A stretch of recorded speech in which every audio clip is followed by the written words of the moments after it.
Congolais ne sont pas sécurisés par nos autorités. J'ai l'impression que Bazako Sundola Bisso, le rôle à Banyama, Bazako Mema Bisso, parce que Bisso peut te mi be côté. La tata ba maman, Nauti Lubumbashi, Nazwinzela ya Pepo.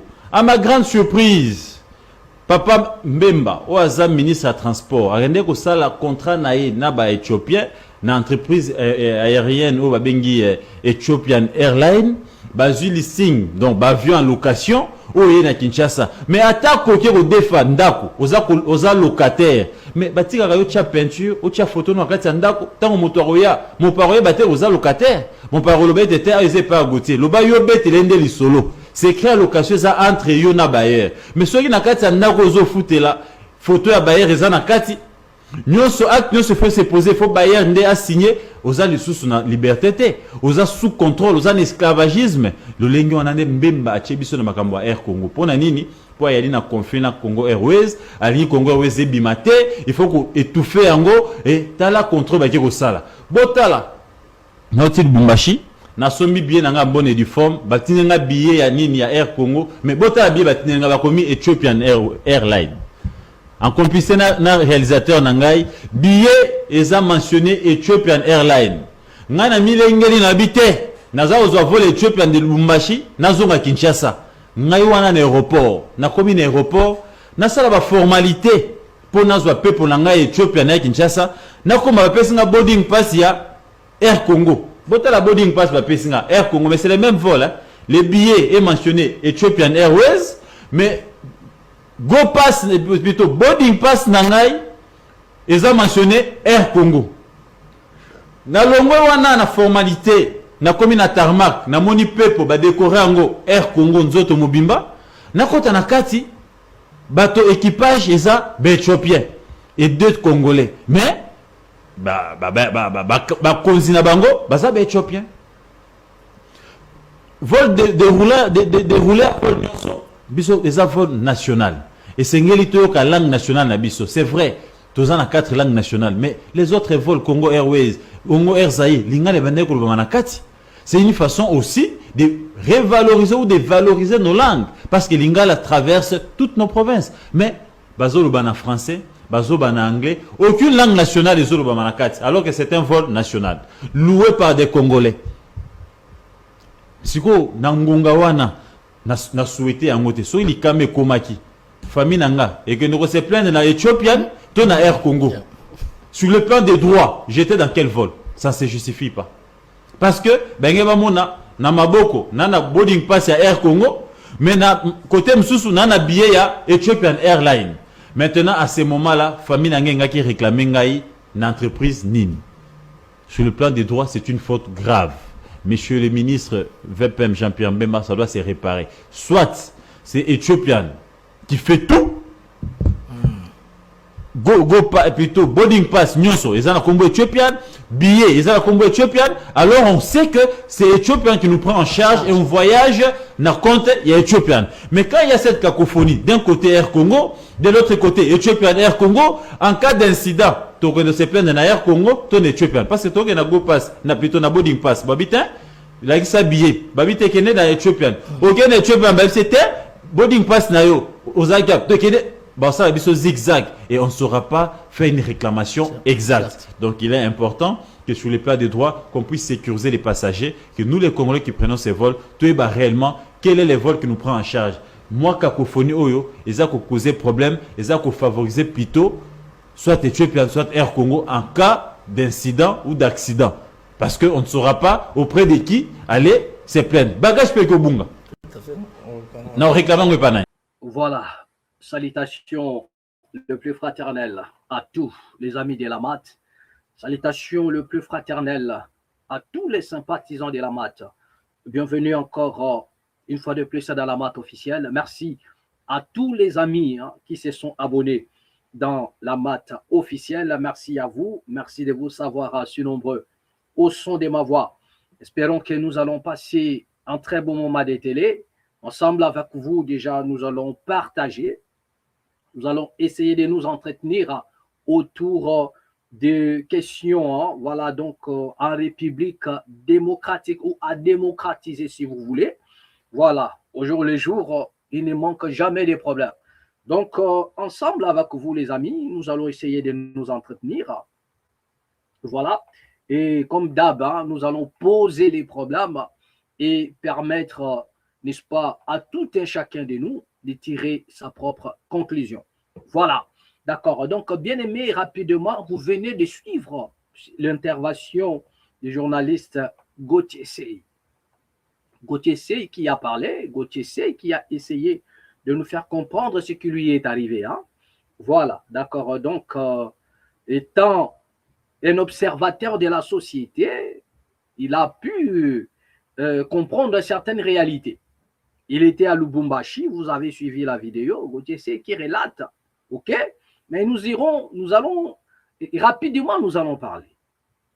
Bien aimé, il n'y a aucun pays dans le monde, aucun pays dans le monde, même dans le pays le plus, où il n'y a même rien. Hein? Je peux prendre l'exemple des pays comme le Népal, le Katmandou, pour ceux qui connaissent ce genre de pays.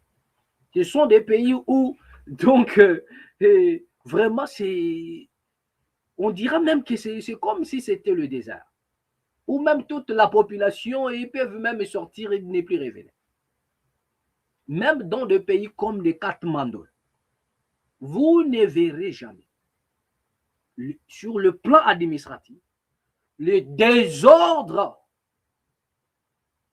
le genre de désordre qui règne en République démocratique du Congo, vous ne verrez jamais ce genre de choses, même dans des pays comme des Katmandou, dans des pays comme des Albanie, vous ne verrez jamais, je dis bien, vous ne verrez jamais ce genre de désordre. Ok? En fait, le problème, c'est que ce sont les autorités congolaises qui sont désordonnées. Vous savez, lorsqu'on est désordonné, gangster, on fait tout en gangstérisme. Donc, ils confondent l'administration, et c'est ça d'ailleurs les conséquences de mettre des rebelles aux affaires. Lorsque des rebelles prennent les affaires, il y a toujours des choses comme ça. Il y a toujours des choses comme ça. Ça dit qu'il y en a des gens, ils connaissent que le langage des armes. Vous les mettez dans l'administration, c'est du toyi-boyi. Vous allez assister vraiment à des toyi-boyi. C'est ce que ces gens-là nous ont ramené. Vous ne verrez aucun pays avec ce genre de désordre sur le plan administratif. Bien aimé, vous avez une compagnie d'aviation. Compagnie d'aviation où vous avez quelqu'un, un citoyen qui a, voilà, qui a réalisé, qui a fait son voyage, et il constate que il se retrouve avec des documents de deux sociétés différentes. Vous avez le Air Éthiopien et vous avez le Air Congo. Et ce qui est marrant dans ça, c'est quoi? C'est que il n'y a rien qui nous explique que non, voilà, vous savez, lorsque deux sociétés travaillent en collaboration, malgré la collaboration, vous pouvez déjà comprendre qui lui est le responsable, qui détient c'est-à-dire le dernier mot, à qui appartient le dernier mot, à qui revient la signature de toutes choses, lorsqu'on est en collaboration, en partenariat. Mais en République démocratique du Congo, selon les explications de Gauthier Sey, donc il n'en revenait pas. Comment pouvez-vous détenir des documents où vous avez d'un côté mentionné Air Congo, de l'autre côté Air Éthiopien? D'où le monsieur a posé le problème. Mais s'il y a un danger, au cas où on ne le souhaite pas, mais le danger peut venir à de gauche ou à droite. À qui irions-nous? Rien que pour se plaindre. À qui irions-nous? C'est-à-dire les Congolais vont se rendre chez qui? Et c'est Air Éthiopien qui va endosser la responsabilité. Ou soit, est-ce que c'est Air Congo? À ce que je sache, Air Congo vous dira que non, nous on ne connaît pas, ce n'est pas nous. Parce que ce qui est fait, ce n'est pas les Air Congo. Il va vous renvoyer chez Air Éthiopien. Et Air Éthiopien vous dira pareil, que non, allez-y voir vos autorités, retournez chez Air Congo. Donc, regardez un peu la cacophonie, les toyi-boyi, là où les autorités congolaises sont en train de plonger le Congo. Vous avez un ministre de la Défense, un ancien ministre de la Défense, qui n'a même pas pu libérer ou récupérer même pas une localité. Une localité n'a pas été libérée sous la direction de Jean-Pierre Bemba. Mais voilà, ministre du Transport, on assiste à Kadeto Ivoyi. Son problème, je ne sais pas, vous avez quel problème avec Air Congo? L'ancien président vous a laissé des avions. Vous avez tout détruit. Pour nous proposer quoi? Rien du tout, à part Badil. Lui-même, M. Jean-Pierre Bemba, l'avion de son père. Et puis, dans des pays sérieux, l'homme comme Jean-Pierre Bemba, écoutez bien, dans des pays sérieux, l'homme comme Jean-Pierre Bemba, on ne peut pas le mettre là où il y a l'argent. C'est-à-dire qu'on ne peut pas mettre Bemba comme étant ministre soit des transports. Parce que la compagnie d'aviation de son père, il a hérité ça. A hérité qui compagnie d'aviation et à Tata Naye. Le vieux Bemba lui-même. Mais où en sommes-nous? Pendant que les enfants d'autres héritiers, comme Donald Trump, qui ont hérité le bien de leur papa, et voilà là où il en est aujourd'hui avec ça, avec la richesse qu'il a héritée. Aujourd'hui, c'est un mania. C'est un grand dans tout. Mais regardez Bemba, à qui l'on a confié la gestion du Sibé Zahir, si je ne m'abuse. Du Sibé Zahir. Où en sommes-nous? Régression jusqu'à 1500, dans le 1500. Le Congo a fait une régression. C'est-à-dire quelqu'un comme ça, déjà vous regardez l'expertise. Vous regardez le parcours, le cursus, tout sur Jean-Pierre Bemba. Bien aimé, il peut être tout, sauf dans la gestion, sauf dans l'administration. Peut-être dans l'armée parce que voilà, c'est un rebelle. Peut-être là-bas, oui.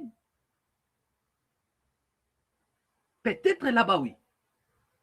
Je dis bien dans des pays où les choses marchent bien. Avant de confier un poste à quelqu'un, on doit regarder son parcours. Est-ce que le poste qu'il a occupé a-t-il bien géré?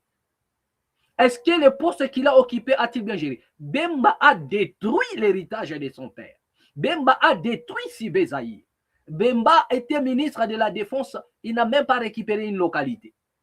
Mais comme si cela ne suffisait pas, ministre du Transport, ah ouais, une récompense ou bien une mérite.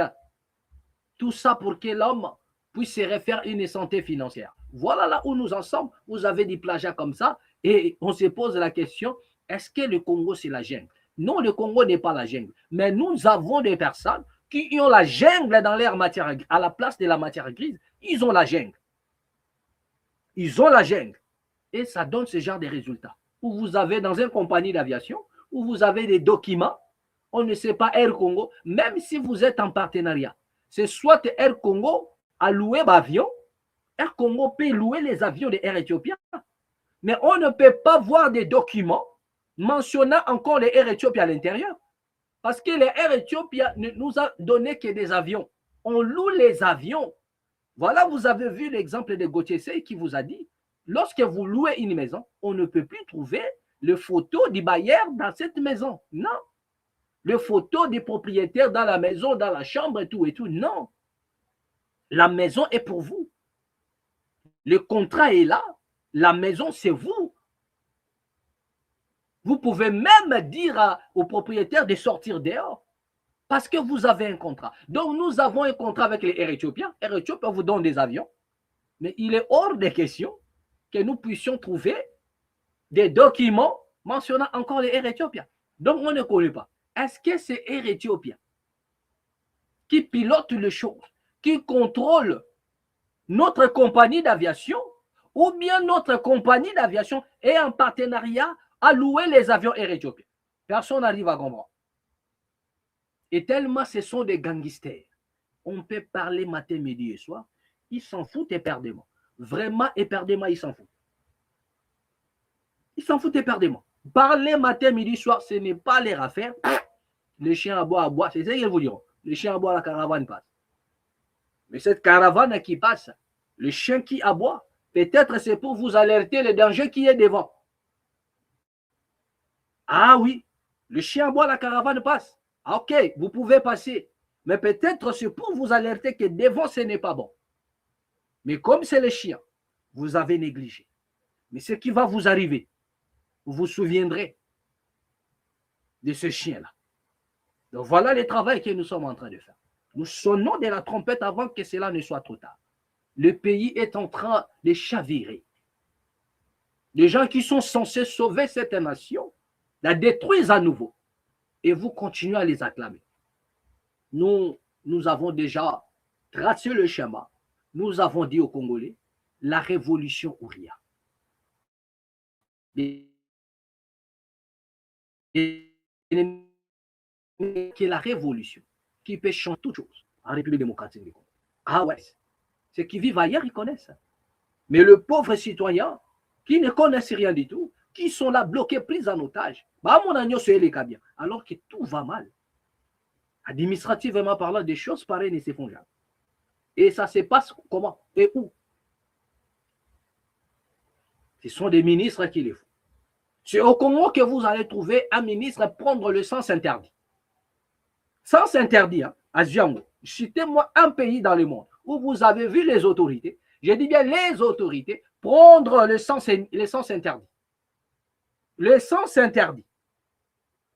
Au Congo, les gens les font. Et ce sont les autorités congolaises. Le seul pays dans le monde, jusque-là, où vous verrez les autorités prendre le sens interdit. Pourquoi? Parce qu'ils n'ont pas la dignité, hein, par manque de la dignité. Voilà. Bien aimés, ensemble avec vous, nous allons partager, nous allons parler. Voilà, nous allons parler un peu de Joseph Kabila, son rapport avec les M23. Nous allons voir et ce qu'on nous signale là par rapport à ses actions, sa façon, son mode opératoire. Hein. Nous allons essayer de parler de cela. Nous allons aussi parler des C64, le C64 qui prépare déjà la marche pour le 8 juillet. Une marche, la marche d'une grande envergure se prépare de partout. Hein. Vous avez vu Martin Fayoulou, vous avez vu les autres. Et ce que nous avons constaté cette fois-ci, c'est que partout en République démocratique du Congo, même dans des zones qui sont occupées, où il y a des rebelles, les Congolais se sont levés pour s'exprimer. Les Congolais se sont levés pour s'exprimer. Donc, d'où on se pose la question, qu'est-ce qui va se passer cette fois-ci? Les Congolais décidés, hommes comme femmes, vous avez vu, les vidéos sont là, les vidéos circulent, mobilisés partout pour le 8 juillet.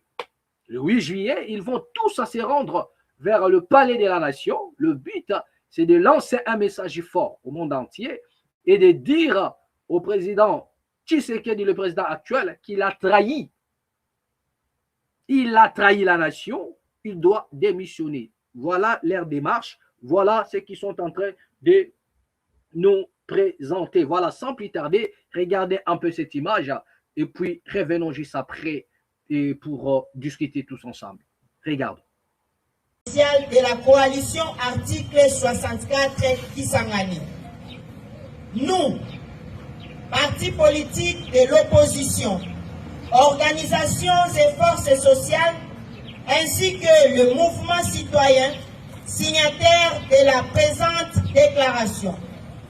Constatant la dégradation continue de la situation sécuritaire, politique, économique, sociale et institutionnelle en République démocratique du Congo, marquée notamment par l'insécurité persistante dans l'est du pays, l'occupation de certaines parties du territoire national par l'Ouganda, le Rwanda et leurs alliés, les massacres répétés de populations civiles, les millions de déplacés internes et que sais-je encore. Face à ces constats amers, nous déclarons aujourd'hui officiellement l'existence dorénavant du secrétariat exécutif provincial C64 de Kisangani. Pour ce faire, et pour continuer à faire échec à toute tentative de renverser l'ordre constitutionnel en changeant la constitution, en la contournant ou en la violant, toutes les dispositions dans le but d'instaurer un pouvoir personnel et à vie en République démocratique du Congo. Déclarons ce qui suit. Réitérons notre détermination à défendre le respect de l'ordre constitutionnel, l'intégrité territoriale, la démocratie et l'état de droit, même au prix du sacrifice suprême. Nous appelons le Boyomèse et Boyomèse à rester vigilants et à barrer la route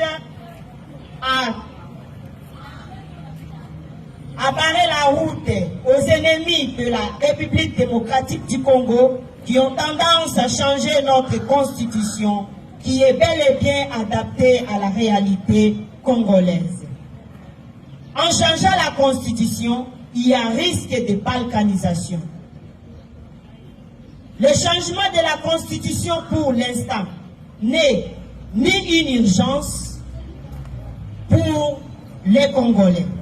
Et dans la République démocratique du Congo, il ne s'agit pas de l'Empire, moins encore du Royaume. À chacun son tour chez les coiffeurs. Lorsque l'heure est arrivée, il est bien beau de dégager. Pour cela, battons-nous main dans la main afin que règne l'unité dans l'étendue de la République démocratique du Congo. Je suis Kisangani, je suis Goma, je suis Kindu, je suis Bunya, je suis Kolwezi, je suis Kinshasa, je suis Bukavu, je suis Uvira. Dressons nos fronts longtemps courbés et la République démocratique du Congo retrouvera sa lettre de noblesse. Faites à Kisangani l'événement. Voilà, des retours sur ce plateau. Bien aimé, vous venez de suivre cette vidéo. Ce sont des Congolais, voilà, mobilisés pour la journée du 8 juillet. Et ce n'est pas la seule vidéo, il y en a plusieurs. Je crois que vous êtes en train de voir cela partout. Il y en a plusieurs mobilisés partout au Congo central, Bandundu, Kisangani, Lubumbashi, partout. Dans tous les 4 coins de la République démocratique du Congo, les Congolais se sont mobilisés dans le but d'aller lancer un message fort et de dire au chef de l'État actuel, le président Félix-Antoine Tshisekedi, de démissionner ou soit de renoncer le projet du changement de la Constitution. Voilà, donc, mais nous osons croire que les choses vont se passer et pas comme autrefois. Nous osons croire que cette fois-ci, les choses seront bien contrôlées parce que apparemment, va décider. Bango va décider. Ils se sont dit, rien ne peut nous arrêter. Vous avez vu, les gens et le gouvernement avancer les arguments comme quoi il y a Ebola. Il y a aussi, excusez-moi, c'est de l'opposition, les gens de l'opposition qui ont réagi à ces propos pour dire que s'il y avait Ebola, vous avez Patrick Mouyaya qui revient de ces zones-là, il était dans ce coin-là où il y a Ebola et en même temps, il y avait aussi, comment dirais-je, le Conseil des ministres, ils étaient ensemble et tout ça. Comment expliquer? L'homme qui revient de ce coin-là où il y avait Ebola, il était dans le Conseil des ministres. Ils n'ont pas interdit cela, rien du tout. Comment expliquer qu'il y a des rassemblements, il y a les marchés, les gens continuent de vaguer dans leurs occupations, les transports en commun, le Congolais continue à être entassé, dans les églises, le Congolais continue à s'y rendre, et partout, dans les lieux de travail, en fait, il n'y a pas de restrictions, il n'y a pas de confinement, rien du tout. OK?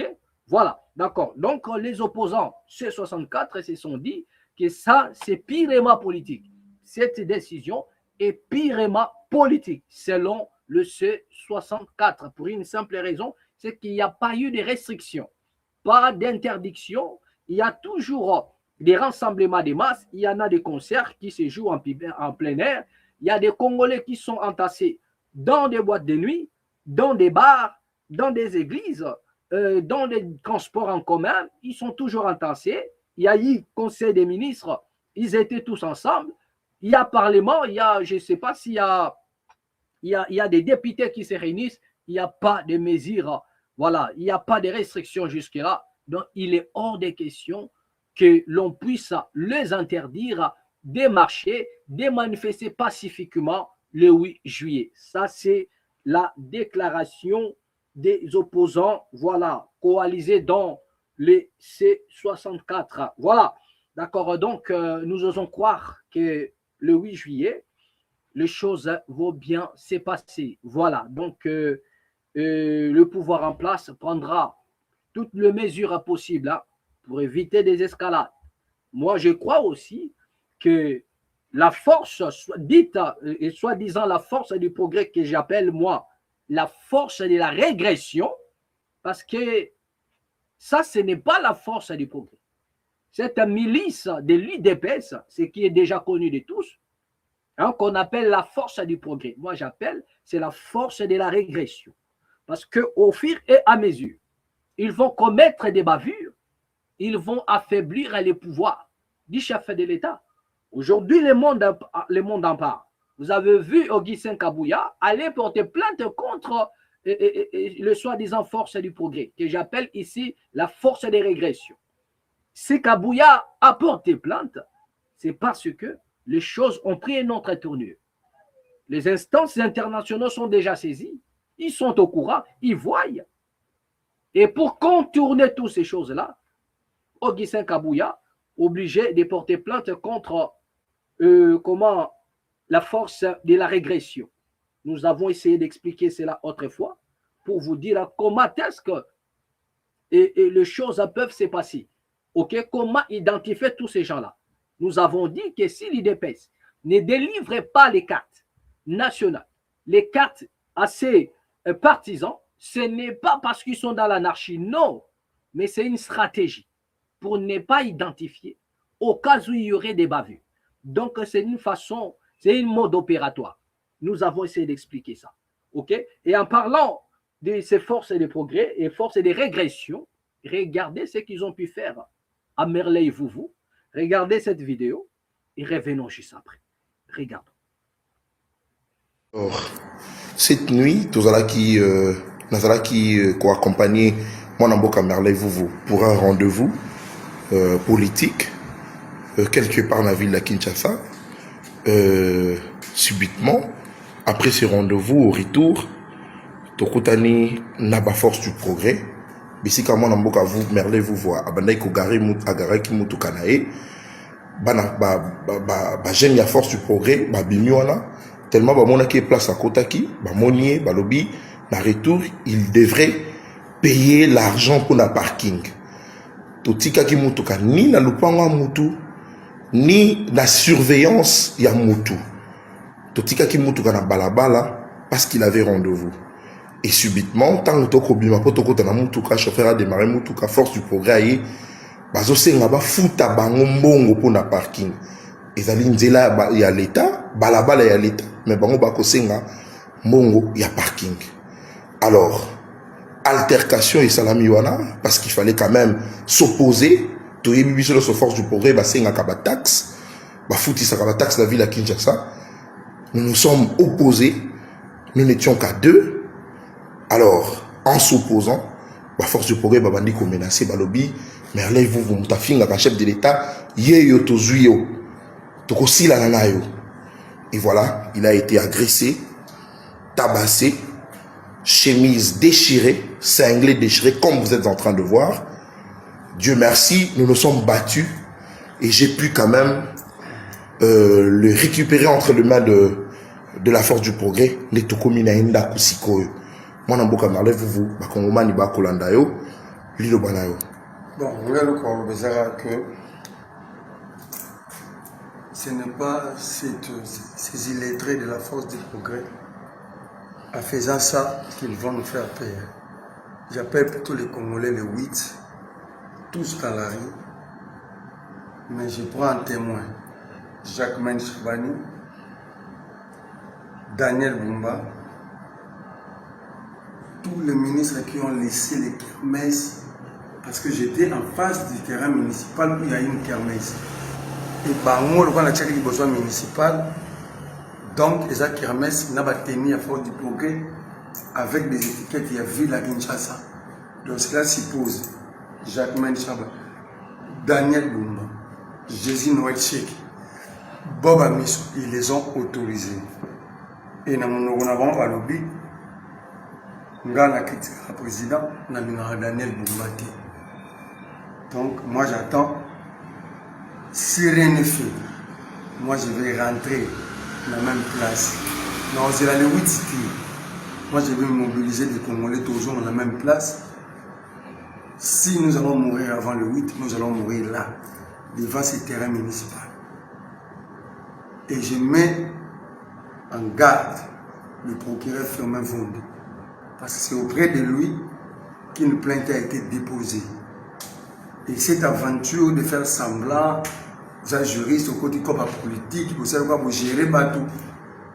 Et bien tout souffrant, ça ne va plus passer. Ce que j'ai subi aujourd'hui, si la justice n'est pas faite, je vais faire la justice moi-même. Et je le ferai. Advienne qui pourra, je ne serai pas esclave chez moi. Merci. Merlez-vous. Bamélasio, n'engouti que mon corrélaté fait. Au bon nini, concrètement. Bah, téléphone, donc demain je dois faire des signes blanches. Bon, on a un mot, mais autant ma place, on a autant remonté. Bon, ici $500. On a pas franc, on a eu sous mon tanté. Bah, je vais à chemise dans la dans la chemise, il y a le robe orange, tout rose. Je vais à ils ont tout pris. Mais si, si la justice n'est pas faite, je me ferai la justice moi-même. Parce qu'on ne va plus rester silencieux devant cette bêtise à force du progrès où il y a des dirigeants qui s'organisent pour le protéger. Merci beaucoup. Voilà, des retours sur ce plateau. Bien aimé, vous venez de suivre. Hein. Là, il s'agit de Merley Vouvou. Merley Vouvou qui a été tabassé réglementairement.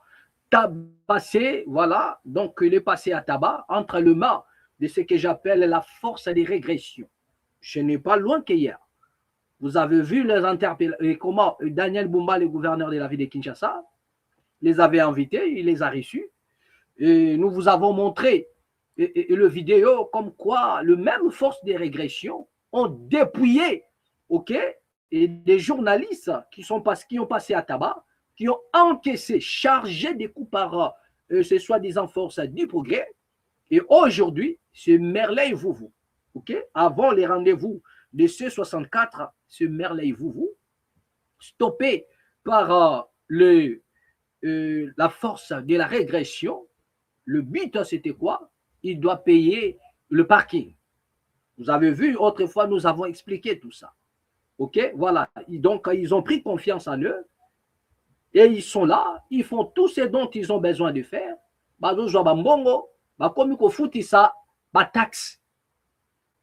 Les Congolais doivent payer des taxes auprès de forces de la régression. Et ce sont des choses qui ne nous ramènent pas vers l'avant. C'est la régression d'une nation. Parce que les gens ne doivent plus continuer à les appeler la force du progrès. Ça, c'est la force de la régression. C'est la force de la régression. Les gens qui donnent les injonctions aux bourgmestres, les gens qui donnent les injonctions aux ministres, la force de la régression, qui prélèvent des taxes dans la ville de Kinshasa de gauche à droite, qui établissent leur base pour, je ne sais pas, exiger quoi, pour imposer à la population. Je ne sais pas moi. D'accord. Donc, malgré ça, Merley, vous s'est dit prêt à continuer la lutte. Moi, je crois que les Congolais ne doivent pas passer, comment dirais-je, être à l'opposé de la vérité absolue de la République démocratique du Congo.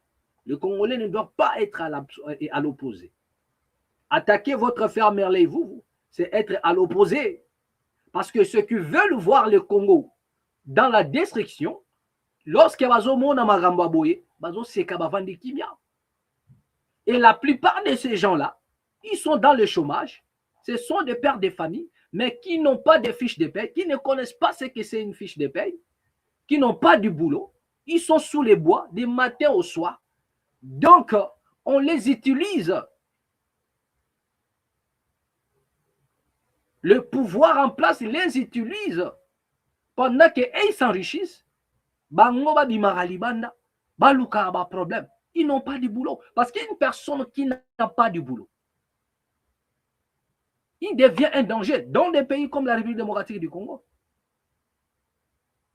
Quelqu'un qui n'a pas de boulot, des pères de famille qui passent tout leur temps sous les bois, qu'est-ce qu'ils peuvent faire? Et avec tout ce que nous connaissons dans ces endroits-là, par rapport à ce qu'eux-mêmes ont déclaré, mais ils ne peuvent que devenir agressifs. C'est-à-dire que c'est une bombe à retardement.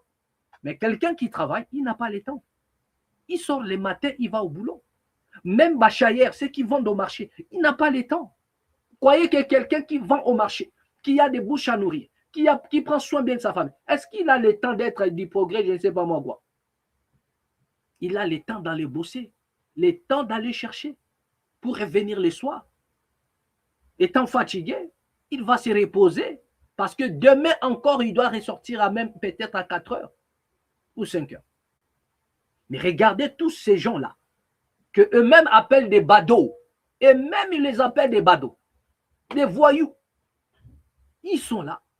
Ils n'ont jamais travaillé toute leur vie pendant que les autres, pendant que les autres sont engagés, ils quittent de partout la Belgique, mais eux qui ont combattu, ils continuent à servir des marchepieds des autorités congolaises. Mais au lieu de comprendre, au lieu qu'ils comprennent qu'ils sont rien qu'à utiliser pour en fait être rejetés après, zéro. Lorsqu'ils sont réunis dans une permanence, mangeant, buvant, n'importe quoi déjà, ils mangent de n'importe quoi, ils buvent de n'importe quoi, pour rester ça la bonne vie. La pouvoir nabiso. Alors que vous souffrez, vous n'avez pas d'avenir. Vous n'avez pas d'avenir, bien-aimé. Donc, vous avez mal choisi les adversaires. Le vrai adversaire, le vrai ennemi du Congo, ce sont eux.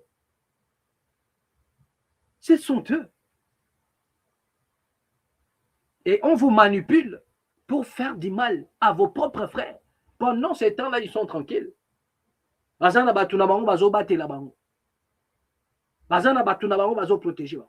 Bien-aimés, réveillez-vous. Voilà ce que je peux dire. Hein. Réveillez-vous. Les propres fils du Congo sont en train de faire saigner le Congo, de faire saigner la République démocratique du Congo. Pas possible. Pas possible. Voilà. Donc, je crois que chacun de nous va prendre conscience. Je disais tantôt que nous allons essayer de voir les rapports entre Kabila et le M23, ou le Rwanda, après 1 an de signature, où en sommes-nous? Où en sommes-nous? Voilà. Quel rôle joue Joseph Kabila auprès de l'AFC barra M23? Quel rôle Kabila joue-t-il? Un nouveau rapport du groupe d'experts des Nations Unies sur la République démocratique du Congo fait des révélations sur l'AFC barra M23, soutenu par le Rwanda. Selon les enquêtes, le mouvement compterait environ 30 000 combattants, renforcés par de nouvelles recrues. Selon des rapports, 30 000 combattants. M23, FC bar M23. À l'heure où nous sommes en train de parler, plus de 30 000 combattants. Aïe, aïe, aïe. Bien aimé, je vous avais dit, tous ces gens-là, croyez-vous, ça c'est la première des choses d'abord, croyez-vous que tous ces gens-là vont cohabiter avec les FRDC? Jamais. Donc, nous irons de crise en crise. Ça, ce sont des crises en retardement, des bombes en retardement. Même s'il y avait dialogue aujourd'hui, croyez-vous que ces gens-là vont accepter de venir à Kinshasa et d'être ensemble, de se mixer avec le FRDC? Parce que même les Ouazalendo, ça va poser un problème. Je vous avais dit, même les Ouazalendo, le mixage, ça va poser un problème. Donc, nous avons des crises à venir qui nous guettent. Et je vous avais dit que même si Tshisekedi partait aujourd'hui, c'est lui qui viendra après. Parce que nous avons des personnes au Congo. Il a signé le deal avec Kabila. Kabila est parti. Il vient réclamer la dette à Tshisekedi. Il a signé des deals avec Tshisekedi.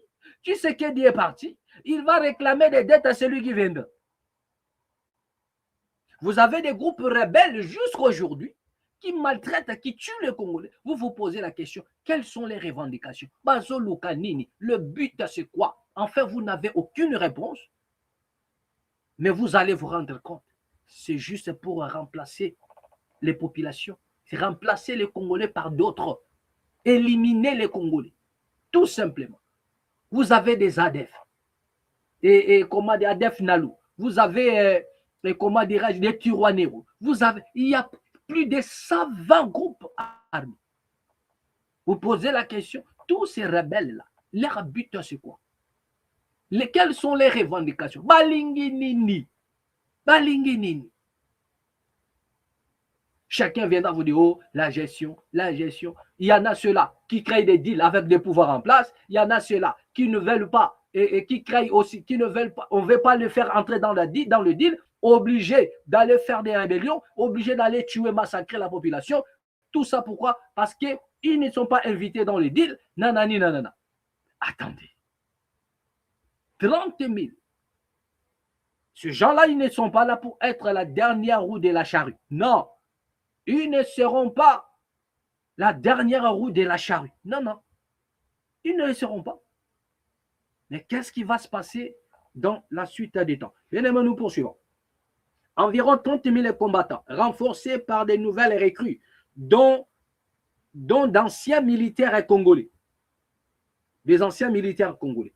Les rapports décrivent également un projet politique de plus en plus structuré du groupe rebelle et met en lumière des liens grandissants avec l'ancien président Joseph Kabila. Voilà. Condamné à mort par accoutumance en 2025, quelle est aujourd'hui la nature des relations entre Joseph Kabila et l'FC Bar M23? C'est une question. Quel rôle l'ancien chef de l'État joue-t-il réellement au sein du mouvement rebelle? Voilà.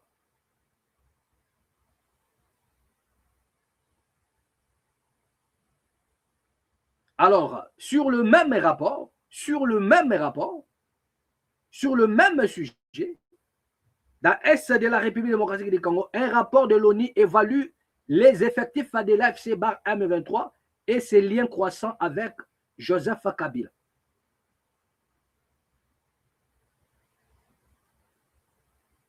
On se pose la question. Est-ce que c'est lui le financier? Est-ce que Kabila ne se prépare-t-il pas? Parce que là, on compte maintenant 30 000 hommes. Déjà, je vous avais dit, vous savez, vous voyez l'Afrique australe là. Kabila est toujours considéré comme un président de la République. Regardez seulement les Bayambagaï. Regardez comment est-ce que Bayambagashi Narambo. C'est-à-dire que ce monsieur a une relation, a tissé des liens avec des présidents de l'Afrique australe, à telle enseigne que, même là où quand il fait ses déplacements, on déroule le tapis rouge pour lui. Il a des honneurs, comme s'il était toujours au pouvoir. Mais là, vous avez 30 000. On se pose la question. Kabila n'attend-il pas que le mandat de Félix arrive à la fin en fait de le surprendre? Parce que n'oubliez pas que c'est un rebelle. Il a fait la rébellion. Il connaît bien les Congo. Il sait comment mener des expéditions. Qu'est-ce qui ne dit pas que Kabila se prépare? Il attend seulement parce que là, il a gardé le silence. Il attend le moment opportun où Tshisekedi ne serait plus légitime sur le plan constitutionnel, où le mandat va prendre fin, afin de rebondir. Parce que là, aucune nation au monde ne pourra s'élever et condamner Joseph Kabila, parce qu'il va se justifier en disant que le monsieur qui est au pouvoir n'est plus légitime, le mandat est à la fin, son mandat est déjà à la fin, est arrivé à la fin. D'où la raison pour laquelle le pouvoir de Kinshasa le sait bien. Le pouvoir de Kinshasa le sait bien. D'où il faudrait changer la constitution. D'où il faudrait changer la constitution. D'où il faudrait changer la constitution. Parce que si l'on ne change pas la constitution, selon les pouvoirs en place, Kabila va revenir. La première des choses, il aura cette légitimité de pouvoir revenir postuler comme président de la République. Mais pensez-vous que Kabila va revenir encore au Congo dans la voie, comment dirais-je, dans les voies électorales? Pensez-vous que Kabila va encore avec Tshisekedi devant là? Avec Tshisekedi, tout ce qu'il a fait à Kabila, pensez-vous que Kabila, au cas où le président Tshisekedi changeait la constitution, ce qui donnerait à Kabila l'autorisation, la légitimité d'y revenir, pensez-vous que ce monsieur va suivre le chemin des élections? Moi, je ne pense pas. Kabila prendra les armes. Kabila va prendre le chemin des armes. Même si Tshisekedi changeait la constitution de Ténézé. Même si cette constitution changeait et que Kabila a maintenant le droit de revenir pour postuler, Kabila ne viendra pas postuler. Il ne prendra pas le chemin comment dirais-je, des élections. Il va prendre les armes. Ah oui, il va prendre les armes. Et pendant ce temps, le pays va sombrer. Ah ouais. Pendant ce temps, le pays va sombrer. Le pays va sombrer. Prendre les armes, qui va faire ceci, qui va faire cela. Je vais vous proposer une vidéo qui circule depuis fort longtemps, où vous avez les gens qui sont prêts à en découdre avec Tshisekedi, lancer un message fort pour dire que si Tshisekedi tente de changer la constitution, nous allons couper les pays. Et moi, j'ai dit aux Congolais, ne prenons pas ça à la légère. Parce que le plan qui a été mis en place pour rendre le Congo à morceaux est déjà là. Et ce n'est pas je ne sais pas moi, les impérialistes qui viendront le faire. C'est seulement les gens que nous appelons des fils du pays des Congolais. Parce qu'avec la sécession katangaise, c'était aussi un fils du pays. Pour les Kassai, c'était aussi un Congolais. Donc les gens qui vont exécuter cette mission de la balkanisation, de découper le Congo en morceaux, ne pensez pas que le Mindele. Non. C'est toujours nos frères. C'est toujours les Congolais que vous êtes en train de voir. Donc ne minimisons pas des choses. Ne minimisons pas les choses. Regardez l'intervention de ces messieurs. Et revenons juste après rapidement. Regardez. Est-ce que Tshisekedi va avancer vers la folie? Nous aussi, on va avancer vers une autre folie. Et on en a les moyens, lui, il n'en a pas. Ça veut dire quoi? Ça veut dire que nous allons couper le pays. C'est déjà acté ou c'est... On va couper le pays. Et vous allez voir. Voilà, l'ennemi, vous venez de suivre hein, la déclaration de cet homme qui a dit ouvertement, et c'est clair, hein, limpide comme l'eau des roches, que si Tshisekedi tente de changer la constitution, nous allons couper les pays.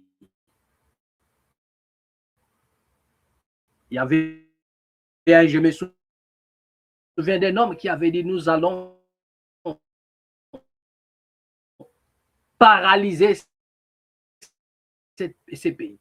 Nous allons paralyser la nation. Le plan est déjà mis en place.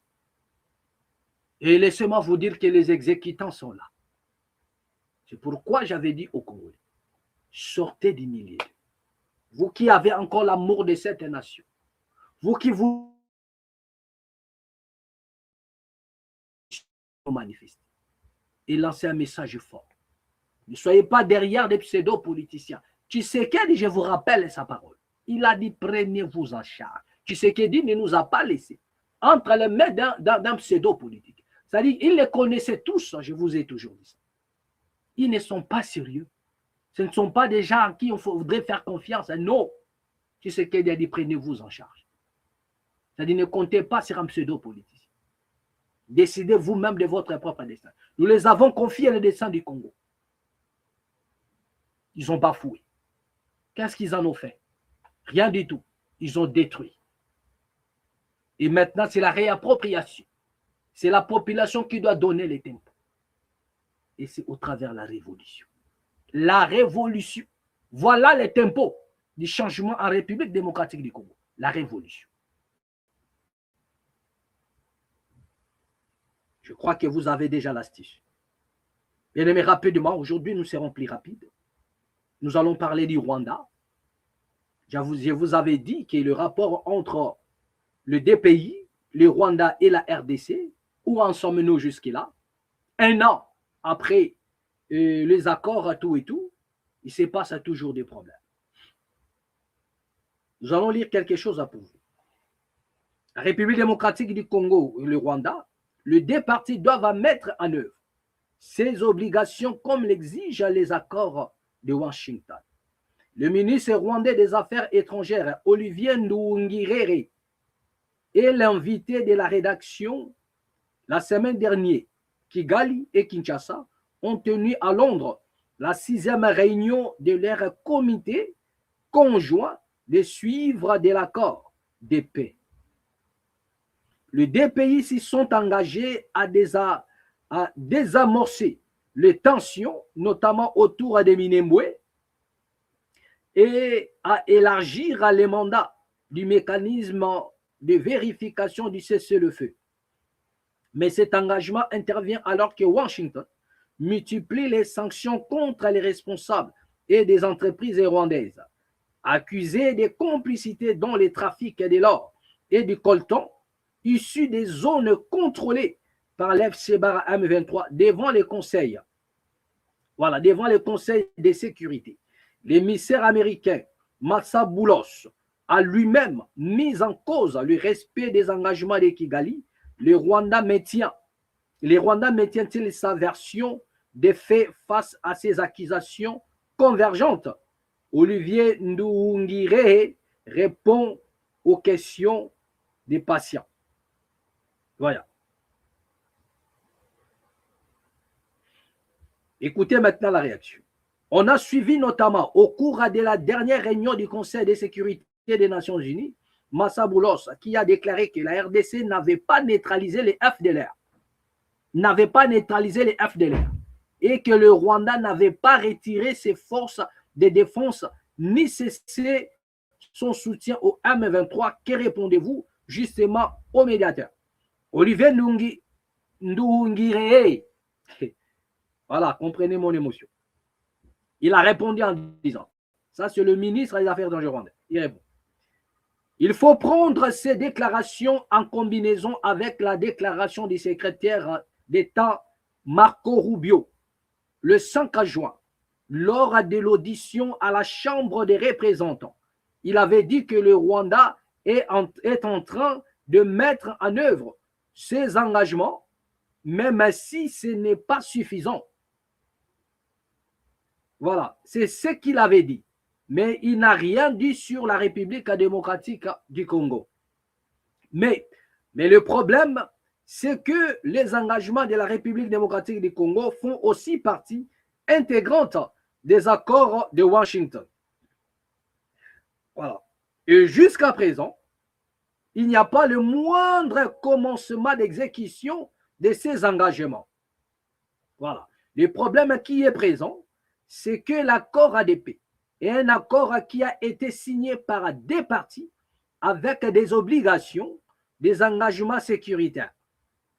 Même les Américains disent que le gouvernement congolais ne s'est jamais engagé dans la mise en œuvre de son obligation sécuritaire principale.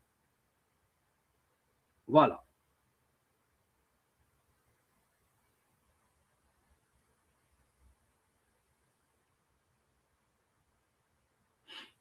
Voilà ce qu'on nous dit encore.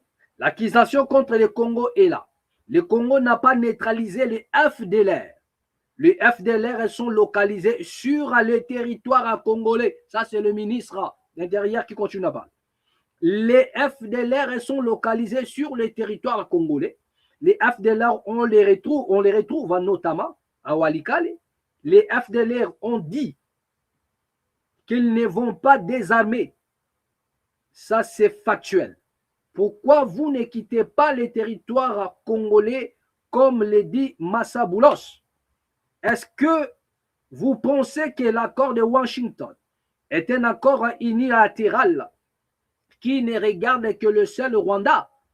Pourquoi dans les accords de paix, tout en reconnaissant que l'une des parties n'a pas mis en œuvre ces accords, continue de soutenir l'FDLR, continue d'utiliser les drones pour tuer des populations civiles, mais dans le même temps, on dit que l'autre partie doit mettre en œuvre ses obligations, comme si c'était un accord qui ne concernait que le seul Rwanda. Donc, il faut quand même, à un certain moment, être cohérent. Tous les deux parties, comme l'exigent les accords de Washington, doivent mettre en œuvre ces obligations. Ce n'est pas le seul Rwanda qui doit le faire. Aïe. Les États-Unis ont sanctionné Gasabo Gold, plusieurs autres entreprises rwandaises qu'ils accusent d'avoir participé au trafic provenant des zones contrôlées par le M23 dans l'est de la République démocratique du Congo. Quelle est votre réponse par rapport à ça? Le ministre de l'Intérieur répond encore. Les États-Unis admettent que la partie congolaise n'a pas mis en œuvre ses obligations de neutraliser des FDLR. Les États-Unis admettent même qu'il y a eu une intensification des attaques de drones. Vous avez vu la dernière déclaration du groupe international des contacts qui parle de cette attaque de drones.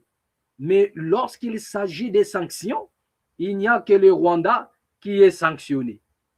Donc, il y a un problème. Ça nous ramène à une autre opinion sur la médiation.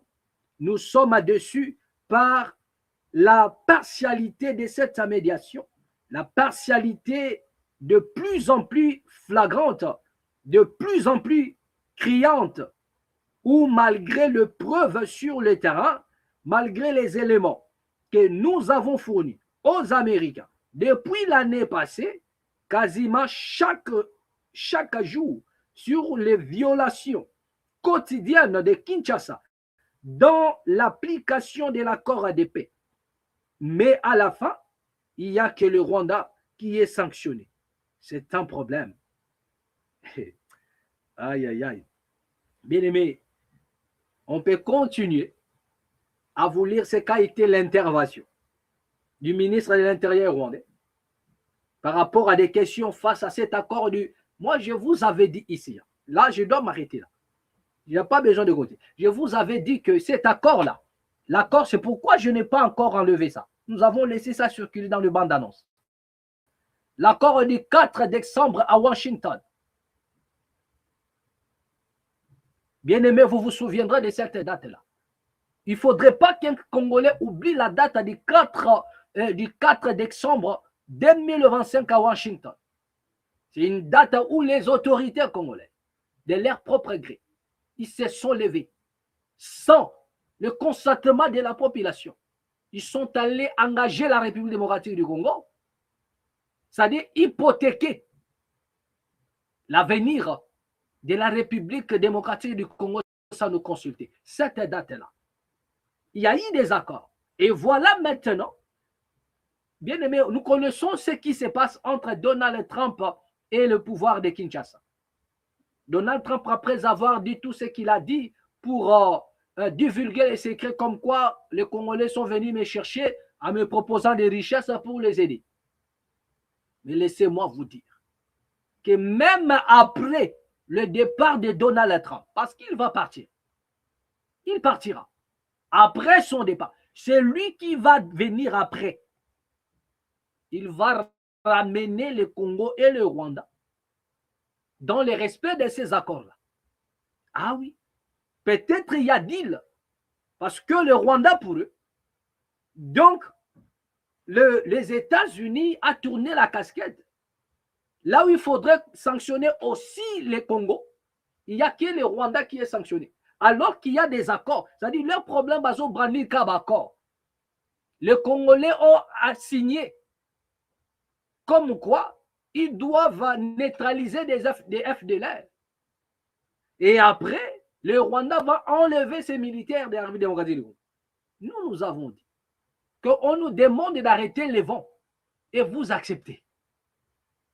Pourquoi depuis Washington, les autorités congolaises n'avaient pas boycotté, c'est-à-dire que non, nous ne pouvons pas accepter ce genre d'accord parce que nous ne savons pas, on ne peut pas identifier qui est FDLR et qui ne l'est pas. Ils opèrent où? Qui sont-ils? Quels sont, ou bien leur terrain, le mode opératoire? Ils opèrent, comment sont-ils ravitaillés? C'est-à-dire personne n'en sait quelque chose là-dessus. Mais les Congolais ont accepté. Ils ont accepté. Lorsque les Rwandais ont posé le problème comme quoi le Congo doit neutraliser des FDLR, les Congolais bandimi. Mais on peut avoir un deal avec le gangster de la Maison Blanche. Mais après lui, les choses vont continuer. Les choses vont continuer. Voilà. Donc, comprenez que la crise continue de gonfler. La crise continue de gonfler. La crise continue de gonfler, de prendre une autre tournure. Ce qui se prépare contre la République démocratique du Congo. C'est que les autorités congolaises ne savent pas. Au fur et à mesure. La raison pour laquelle l'État pas possible. Je vous avais dit que dans les caisses de l'État, il n'y a rien. Pour une simple raison, ils se disent qu'à tout moment, le pouvoir peut chambouler. À tout moment, le pouvoir peut s'arrêter. À tout moment, la raison pour laquelle il n'y a rien. Dans chaque secteur où on met l'argent, ils détournent, ils volent, ils mettent ça dans leur compte, dans leur poche. Ça y est, c'est fini. Il n'y a rien pour la population. Débrouillez-vous. Bien aimé, il y a le bombe à retardement qui arrive. La crise continue de gonfler. On ne sait pas peut-être après. Peut-être dans ce mois de juillet, les choses vont se passer autrement. Peut-être après le mois de juillet. Mais ce qui est vrai, bien aimé, la crise persiste. Malgré les accords Ottawa, Washington, tout ça, la crise persiste. Le problème est toujours là. Le Rwanda ne lâche pas sa prise. Les Rwandais, déjà vous les connaissez bien, ils ne vont pas lâcher. Ils ne lâcheront jamais. Tant qu'ils ont obtenu ces accords-là, tant qu'il y a eu des témoins, tant qu'il y a eu Washington, il y a eu Donald Trump, ils ne vont pas lâcher. Ils ne vont pas lâcher. Tout ça pourquoi? Parce que nous avons eu des gens assoiffés de pouvoir, des voleurs patentés, qui ont voulu tout hypothéquer pour leurs fins, pour leurs besoins, leurs propres besoins. Mais qui vivra verra.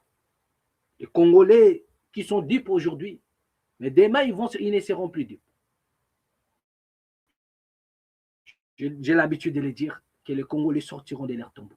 Aujourd'hui, ils sont hypnotisés, pris en otage par toutes les forces négatives qui gangrènent le riel de Kinshasa, qui gangrènent le Congo aujourd'hui, implantés par-ci, par-là, dans le but de neutraliser ce peuple.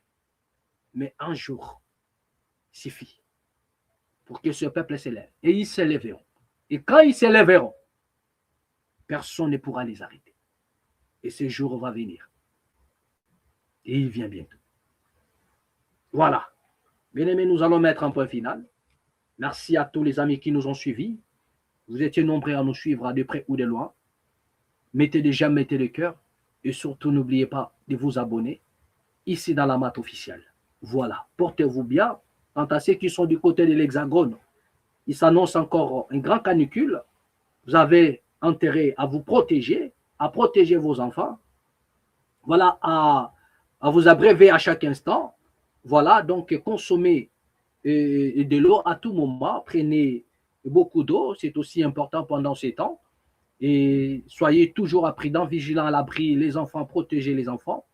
Voilà, il va encore faire très chaud. Et je crois que nous sommes là et nous serons toujours là. Et voilà, par la grâce de notre Créateur. Voilà, donc merci à vous. Plein succès de là où vous vous retrouvez à ce net moment. Que la paix qui surpasse toute intelligence garde vos cœurs ainsi qu'à vos pensées. On nous reverra prochainement au prochain numéro, toujours ici dans la mat officielle.